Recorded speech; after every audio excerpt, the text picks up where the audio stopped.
Hi hello guys, welcome back to Adya colourful. ನಾನು Suma. Friends, ಇವತ್ತಿನ ವಿಡಿಯೋದಲ್ಲಿ ಒಂದು ಡಿಫ್ರೆಂಟ್ ಆಗಿರುವಂತಹ ಒಂದು ರೆಸಿಪಿನ ನಿಮ್ಮ ಜೊತೆ ಶೇರ್ ಮಾಡ್ತಾ ಇದ್ದೀನಿ. ಖಂಡಿತ ತುಂಬಾನೇ ಇಷ್ಟ ಆಗುತ್ತೆ ಅಂತ ಎಲ್ಲರಿಗೂ ಭಾವಿಸ್ತೀನಿ. ಸೊ ಎಣ್ಣೆ ತುಪ್ಪ ಇಲ್ಲದೆ ಬಿಸಿ ನೀರಿದ್ರೆ ಸಾಕು, ನೀವು ಖಂಡಿತ ಮನೆಯಲ್ಲಿ ಪೂರಿನ ಮಾಡಬಹುದು. ಸೊ ಈ ಪೂರಿ ಮಾಡೋದಕ್ಕೆ ಮೊದಲನೇದಾಗಿ ಒಂದು ಬೌಲಿಗೆ ನಾನು 1 ಕಪ್ ಆಗುವಷ್ಟು ಇಲ್ಲಿ ಮೈದಾ ಹಿಟ್ಟನ್ನು ತಗೊಳ್ತಾ ಇದ್ದೀನಿ.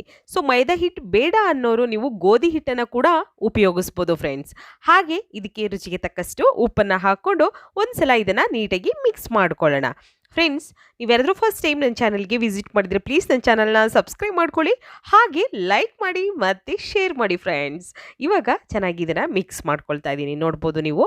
ಹೀಗೆ ಮಿಕ್ಸ್ ಮಾಡಿದ ನಂತರ ಈಗ ನಾವು ಇದಕ್ಕೆ ಸ್ವಲ್ಪ ನೀರನ್ನು ಹಾಕ್ಕೊಳ್ತಾ ಹಿಟ್ಟನ್ನು ಚೆನ್ನಾಗಿ ಕಲಿಸ್ಕೊಳ್ಳೋಣ.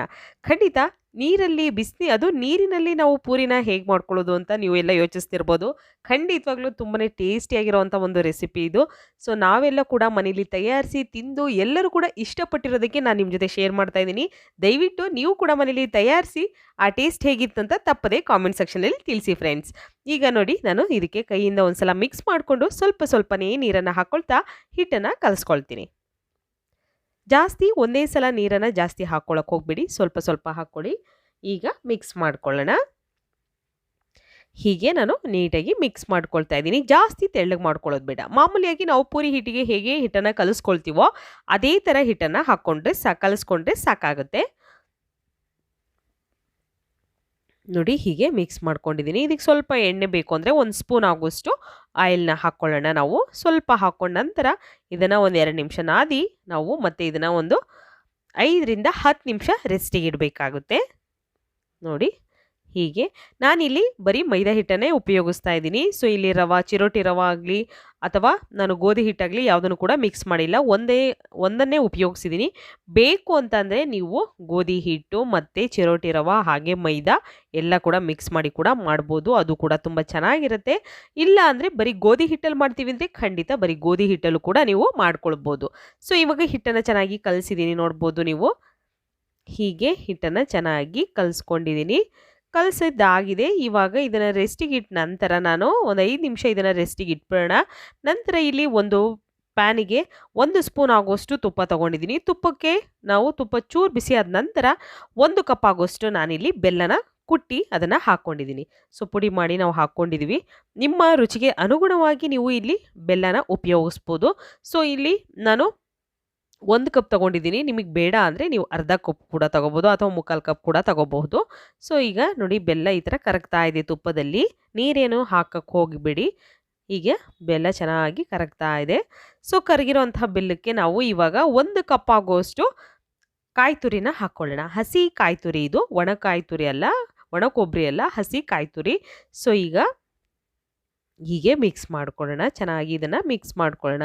ತುಂಬಾ ಟೇಸ್ಟಿಯಾಗಿ ತುಂಬ ಈಸಿಯಾಗಿ ಮನೆಯಲ್ಲಿ ನೀವು ಎಣ್ಣೆ ತುಪ್ಪ ಇಲ್ಲದೆ ಬಿಸಿ ನೀರಿಂದ ಈ ಪೂರಿನ ಮಾಡ್ಬೋದು. ಖಂಡಿತ ಮಾಡ್ಬೋದು ಫ್ರೆಂಡ್ಸ್.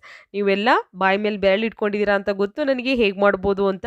ಸೊ ಖಂಡಿತ ನಾನು ಹೇಳ್ತಾ ಇದ್ದೀನಿ, ಇಷ್ಟು ರುಚಿಯಾಗಿರೋವಂಥ ಒಂದು ರೆಸಿಪಿನ ನೀವು ಯಾವತ್ತೂ ತಯಾರಿಸಿರಲ್ಲ. ಒಂದ್ಸಲ ತಯಾರಿಸಿ, ಈ ಟೇಸ್ಟ್ ಕೂಡ ತುಂಬ ಡಿಫ್ರೆಂಟಾಗಿರುತ್ತೆ. ಸೊ ಈಗ ನೋಡಿ, ಮಿಕ್ಸ್ ಆಗಿದೆ. ಬೆಲ್ಲ ಎಲ್ಲ ಚೆನ್ನಾಗಿ ಕರಗಿದೆ. ಈಗ ಮಿಕ್ಸ್ ಆಗಿರೋವಂಥದ್ದನ್ನು ಸ್ವಲ್ಪ ತಣ್ಣಗಾಗೋದಕ್ಕೆ ಒಂದು ಸೈಡ್ ಇಟ್ಬಿಡೋಣ. ಇವಾಗ ಇಲ್ಲಿ ನಾವು ಹಿಟ್ಟನ್ನ ಕಲಸಿಟ್ಟಿದ್ದೀವಲ್ಲ, ಅದರಲ್ಲಿ ಸ್ವಲ್ಪ ಒಂದು ಚಿಕ್ಕ ಉಂಡೆಗಳನ್ನಾಗಿ ಫಸ್ಟು ಮಾಡ್ಕೊಳ್ಳೋಣ.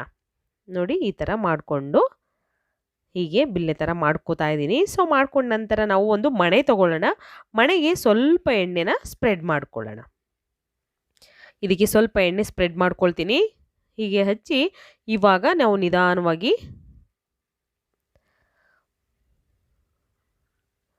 ಪೂರಿನ ಮಾಡಿಕೊಳ್ಳೋಣ.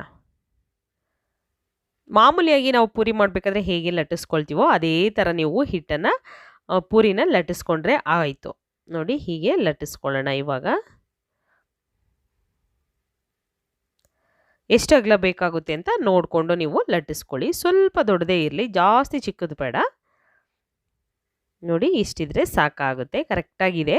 ಸೊ ಈಗ ಕೈಗೂ ಅದು ಆರಾಮಾಗಿ ಬರ್ತಾ ಇದೆ, ನೋಡ್ಬೋದು ನೀವು. ಅಂಟಲ್ಲ, ಏನೂ ಆಗಲ್ಲ. ಹಿಟ್ಟು ಕರೆಕ್ಟಾಗಿದ್ದರೆ ಚೆನ್ನಾಗಿ ಬರುತ್ತೆ. ಹಿಟ್ಟು ತೆಳು ಆದರೆ ಖಂಡಿತ ನೀಟಾಗಿ ಬರೋದಿಲ್ಲ. ಈಗ ಒಂದು ಪ್ಯಾನ್ ತೊಗೊಂಡಿದ್ದೀನಿ. ಇದಕ್ಕೆ ನಾನು ಒಂದು 2 ಕಪ್ ಆಗೋಷ್ಟು ನೀರನ್ನು ಹಾಕ್ಕೊಳ್ತಾ ಇದ್ದೀನಿ. ನೀರನ್ನು ಹಾಕಿ ಇದನ್ನು ಕುದಿಯೋದಕ್ಕೆ ಬಿಡೋಣ. ಚೆನ್ನಾಗಿ ಅದು ಬಾಯ್ಲ್ ಆಗ್ತಾ ಬರಬೇಕು. ಸೊ ಈಗ ನೀರು ನಾನು ಇಟ್ಟಿರುವಂಥ ನೀರು ಕುದಿ ಬರ್ತಾ ಇದೆ, ನೋಡ್ಬೋದು ನೀವು ಇವಾಗ. ಚೆನ್ನಾಗಿ ಕುದಿ ಬರ್ತಾ ಇದೆ. ಇವಾಗ ಇದರೊಳಗೆ ಪೂರಿನ ಹಾಕ್ಕೊಳ್ಳೋಣ. ನೋಡಿ, ಲಟ್ಸಿರೋಂಥ ಪೂರಿನ ಹಾಕ್ಕೊಳ್ತಾ ಇದ್ದೀನಿ ನಾನು. ಹಾಕಿ ಇದನ್ನು ನೀರಿನಲ್ಲಿ ಬೇಯಿಸ್ಕೊಳ್ಳೋಣ. ನೋಡಿ, ಈಗ 1 ಸೆಕೆಂಡ್ ಇದನ್ನು ಏನನ್ನೂ ಮಾಡೋಕ್ಕೆ ಬಿಡಬೇಡಿ, ಮುಟ್ಟಕ್ಕೆ ಹೋಗಬೇಡಿ, ಹಾಗೆ ಬಿಟ್ಬಿಡಿ. ಇದನ್ನು 1 ಸೆಕೆಂಡ್ ಹಾಗೇ ಬಿಟ್ಬಿಡಿ. ನಂತರ ಒಂದು ಸೈಡ್ ಅದು ಬೆಂದಾಗಿದೆ ಅಂತ ನಂತರ ನಾವು ಇವಾಗ ಇದನ್ನು ಇನ್ನೊಂದು ಕಡೆ ಟರ್ನ್ ಮಾಡಿ ಬೇಯಿಸ್ಕೋಬೇಕಾಗುತ್ತೆ. ನೋಡಿ, ಹೀಗೆ ಇದನ್ನು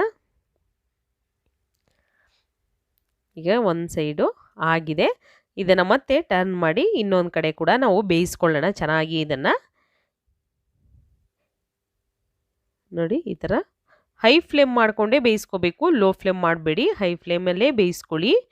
ಈಗ 2 ಕಡೆ ನಾವು ಬೇಯಿಸ್ಕೊಳ್ತಾ ಇದ್ದೀವಿ. ಚೆನ್ನಾಗಿ 2 ಕಡೆ ಬೆಂದ ನಂತರ ನಾವು ಅದು ಕಲರ್ ಚೇಂಜ್ ಆಗುತ್ತೆ. ಹಸಿ ಇದ್ದಾಗ ಹೇಗಿರುತ್ತೆ ಮತ್ತು ಬೆಂದ ಮೇಲೆ ಹೇಗಿರುತ್ತೆ ಅಂತ ನಮಗೆ ನೀರಲ್ಲೇ ಗೊತ್ತಾಗುತ್ತೆ.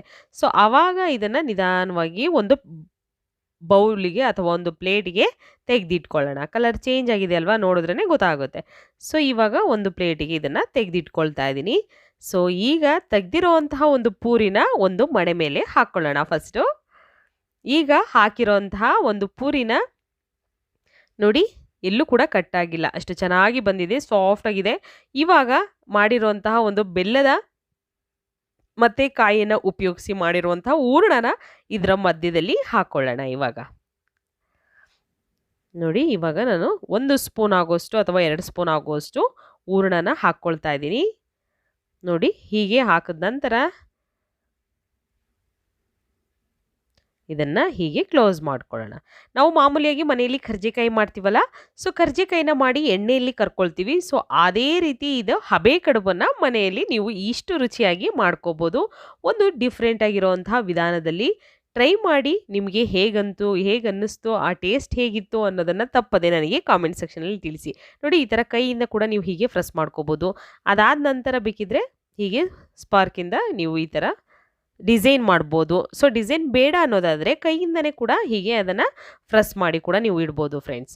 ಈಗ ಅದೇ ಬಾಣಲೆಗೆ ನಾನು ಒಂದು ತಟ್ಟೆನ ಇಟ್ಬಿಟ್ಟು ಅದರಲ್ಲಿ ಹಬೆಯಲ್ಲಿ ಬೇಯಿಸ್ಕೊಳ್ಳೋಣ. ಒಂದು ತಟ್ಟೆಯಲ್ಲಿ ಇವಾಗ ಮಾಡಿರೋವಂತಹ ಕಡುಬುಗಳು ಏನಿದೆಯೋ ಸೊ ಅದನ್ನೆಲ್ಲ ಒಂದು ತಟ್ಟೆಗೆ ಇಟ್ಟಿದ್ದೀನಿ, ನೋಡ್ಬೋದು ನೀವು. ಎಣ್ಣೆಯಲ್ಲಿ ಫ್ರೈ ಮಾಡಿರೋಂತಹ ಒಂದು ಪೂರಿನ ನಾವು ಈಗ ಒಂದು ತಟ್ಟೆಯಲ್ಲಿ ಜೋಡಿಸಿದ್ದೀನಿ. ಇದಕ್ಕೆ ಇದ್ರ ಮೇಲೆ ಒಂದು ಮುಚ್ಚೋಣ. ಇವಾಗ ಮುಚ್ಚಿ ಒಂದು 3 ರಿಂದ 4 ನಿಮಿಷದವರೆಗೂ ಇದನ್ನು ಸ್ಟವ್ನ ಲೋ ಫ್ಲೇಮಲ್ಲೇ ಇಟ್ಕೊಂಡು ಹಬೆಯಲ್ಲಿ ಬೇಯಿಸ್ಕೋಬೇಕು.